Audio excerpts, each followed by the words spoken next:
Hello Technolovers. Presiden Rusia Vladimir Putin berjanji akan melakukan pembalasan setelah menuduh Ukraina melancarkan serangan mematikan terhadap sebuah asrama mahasiswa di wilayah timur Ukraina yang saat ini berada di bawah pendudukan Rusia. Menurut Putin, serangan itu terjadi pada malam hari di kota Staroblitz, wilayah Luhansk, dan menyebabkan 6 orang tewas. Selain itu, 39 orang lainnya dilaporkan mengalami luka-luka. Sementara 15 orang masih dinyatakan hilang karena tim penyelamat terus melakukan pencarian di bawah reruntuhan bangunan yang hancur akibat ledakan. Insiden tersebut langsung memicu kemarahan besar di Moskow. Kremlin menilai serangan itu sebagai aksi yang disengaja terhadap target sipil dan memperingatkan bahwa Rusia tidak akan membiarkan serangan tersebut berlalu tanpa respon. Dalam pidatonya di Kremlin pada hari Jumat, Putin menegaskan bahwa militer Rusia telah diperintahkan untuk segera menyiapkan usulan mengenai langkah balasan yang akan diambil terhadap Ukraina. Pernyataan itu memperlihatkan bahwa ketegangan antara kedua negara kembali meningkat secara serius setelah beberapa bulan terakhir perang mulai memasuki fase serangan jarak jauh yang semakin agresif. Namun pihak Ukraina memberikan versi yang berbeda mengenai apa yang sebenarnya terjadi di Staroblitz. Militer Ukraina mengklaim bahwa target utama operasi mereka bukanlah asrama mahasiswa, melainkan markas unit drone elit Rusia bernama Rubicon yang berada di kawasan tersebut. Unit Rubicon dikenal sebagai salah satu pasukan drone khusus Rusia yang aktif beroperasi di garis depan perang Ukraina. Menurut Kiev, unit tersebut terlibat dalam berbagai serangan drone terhadap kota-kota Ukraina, termasuk serangan ke infrastruktur sipil dan fasilitas energi. Karena itulah Ukraina menegaskan bahwa operasi mereka dilakukan terhadap target militer yang dianggap sah berdasarkan hukum perang internasional. Hingga saat ini belum ada kepastian apakah markas Rubicon dan asrama mahasiswa berada di lokasi yang sama, berada dalam satu kompleks atau hanya terletak berdekatan. Perbedaan narasi inilah yang kemudian memicu perang informasi baru antara Moskow dan Kiev. Putin sendiri membantah keras klaim Ukraina yang mengatakan bahwa tidak ada fasilitas militer pusat intelijen ataupun layanan keamanan di sekitar bangunan yang terkena serangan. Tidak ada fasilitas militer, fasilitas intelijen, atau layanan terkait di sekitar, kata Putin dalam pernyataannya di Moskow. Ia juga menolak anggapan bahwa ledakan tersebut disebabkan oleh aktivitas pertahanan udara Rusia atau gangguan sistem perang elektronik. Karena itu, sama sekali tidak ada dasar untuk mengklaim bahwa amunisi menghantam gedung akibat pertahanan udara atau sistem perang elektronik kami, tambahnya. Pernyataan itu menunjukkan bahwa Kremlin berusaha menegaskan kepada publik bahwa bangunan tersebut benar-benar merupakan fasilitas sipil dan bukan target militer. Menurut Putin, serangan dilakukan dalam 3 gelombang menggunakan total 16 drone yang menggambarkan operasi tersebut sebagai serangan yang dirancang secara sistematis untuk menciptakan korban dan kepanikan. Media pemerintah Rusia kemudian menayangkan berbagai rekaman kondisi pasca serangan. Dalam video yang disiarkan televisi nasional, terlihat bangunan bertingkat dengan jendela-jendela hancur, dinding runtuh, serta puing beton berserakan di area sekitar. Api juga terlihat masih membakar beberapa bagian bangunan ketika tim penyelamat mulai melakukan evakuasi korban. Salah satu korban yang ditampilkan media Rusia adalah seorang mahasiswi bernama Diana Shovkun yang berusia 19 tahun. Ia mengalami cedera kepala setelah terkena pecahan beton yang runtuh akibat ledakan. Rekaman tersebut digunakan media Rusia untuk memperkuat narasi bahwa Ukraina telah menyerang fasilitas sipil dan menyebabkan jatuhnya korban mahasiswa. Di sisi lain, Ukraina tetap bersikeras bahwa operasi mereka menyasar fasilitas militer Rusia. Dalam pernyataan resminya, staf umum Angkatan Bersenjata Ukraina menyebut bahwa pasukan mereka menyerang salah satu markas unit Rubicon di wilayah Staroblitz. Kiev juga menuduh unit drone Rusia tersebut secara rutin digunakan untuk melancarkan serangan terhadap warga sipil Ukraina serta berbagai fasilitas sipil lainnya. Menurut pihak Ukraina, operasi militer mereka dilakukan dengan tetap mematuhi norma hukum humaniter internasional dan hanya menargetkan fasilitas yang digunakan untuk kepentingan perang. Mereka bahkan menyebut tuduhan Rusia sebagai bentuk manipulasi informasi yang sengaja dibangun untuk mempengaruhi opini publik internasional. Perang propaganda seperti ini memang sudah menjadi bagian penting dari konflik Rusia-Ukraina sejak invasi besar-besaran dimulai pada tahun 2022. Baik Moskow maupun Kiev sama-sama berusaha membangun narasi bahwa pihak mereka lah yang berada di posisi benar di mata dunia internasional. Namun di lapangan, kenyataannya perang semakin brutal dan sulit dipisahkan antara target militer dan wilayah sipil, terutama ketika drone digunakan di area perkotaan yang padat. Kota Starobil sendiri berada di sekitar 65 km dari garis depan konflik di Ukraina Timur.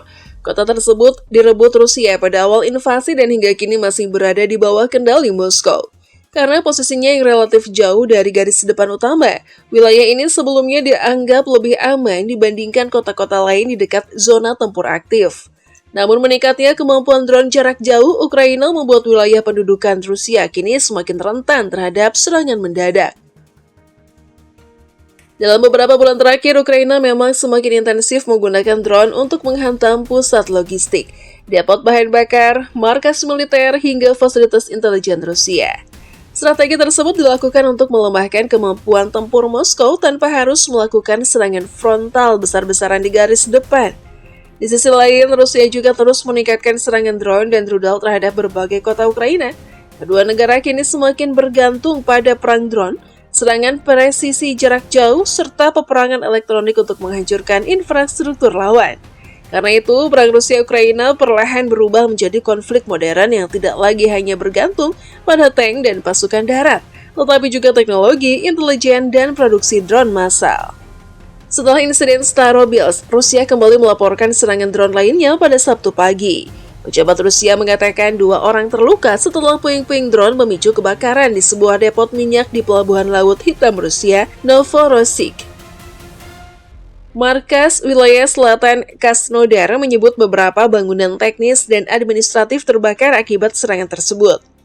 Fragmen drone juga dilaporkan jatuh di area terminal bahan bakar dan menyebabkan operasi darurat dilakukan sepanjang malam. Novorossiysk merupakan salah satu pelabuhan paling penting Rusia di Laut Hitam. Selain berfungsi sebagai pusat perdagangan energi, pelabuhan itu juga memiliki nilai strategis bagi logistik militer Rusia. Karena itu, serangan terhadap wilayah tersebut dipandang sebagai ancaman serius terhadap jalur suplai dan distribusi bahan bakar Rusia. Belum lama ini, Ukraina juga melancarkan sejumlah operasi yang menargetkan fasilitas militer dan intelijen Rusia di wilayah pendudukan. Pada Kamis sebelumnya, Presiden Ukraina Volodymyr Zelensky mengatakan bahwa markas Dinas Keamanan Rusia atau FSB terkena serangan di wilayah Kherson, bagian selatan yang saat ini diduduki Moskow. Menurut Zelensky, operasi tersebut menyebabkan sekitar 100 personel Rusia tewas atau terluka.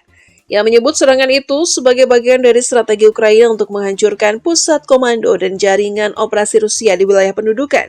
Zelensky juga mengatakan bahwa Ukraina akan terus meningkatkan tekanan terhadap fasilitas militer Rusia selama perang masih berlangsung. Pernyataan tersebut memperlihatkan bahwa Kiev kini semakin percaya diri menggunakan serangan jarak jauh sebagai alat utama untuk melemahkan Rusia. Sementara itu, Rusia terus menuduh Ukraina semakin sering menyerang target sipil. Moskow menyatakan bahwa penggunaan drone Ukraina terhadap wilayah pendudukan dan kota-kota Rusia mulai menimbulkan ancaman serius terhadap warga sipil. Namun Ukraina membalas tuduhan itu dengan mengatakan bahwa justru Rusia yang selama ini lebih dahulu menyerang kota-kota Ukraina menggunakan rudal, drone, dan bom udara berskala besar.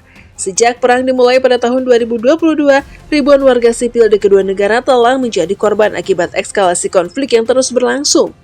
Berbagai kota hancur, fasilitas energi lumpuh, dan jutaan orang terpaksa mengungsi akibat serangan yang terus terjadi.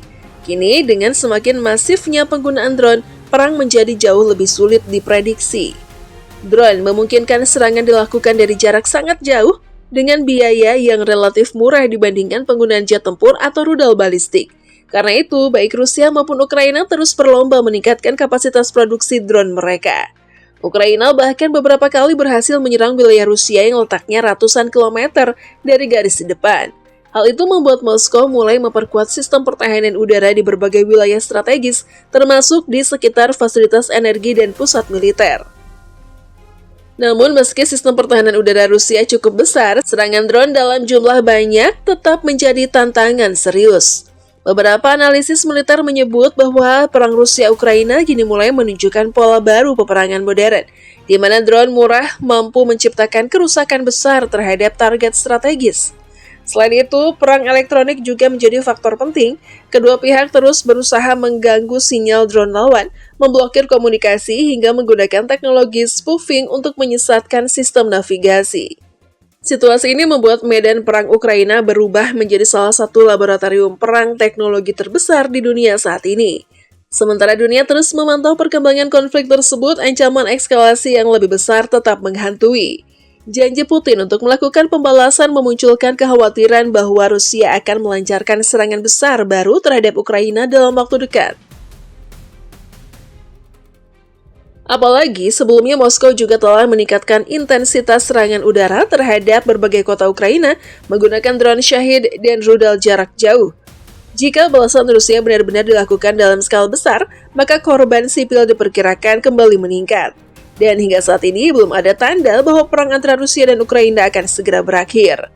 Sebaliknya, konflik justru terlihat semakin berkembang menjadi perang jangka panjang yang melibatkan teknologi drone, operasi intelijen, serangan energi, dan perang informasi secara bersamaan. Yang paling mengkhawatirkan, setiap serangan baru kini bukan hanya berdampak pada garis depan perang, tetapi juga pada stabilitas global, harga energi dunia, hingga keamanan kawasan Eropa secara keseluruhan.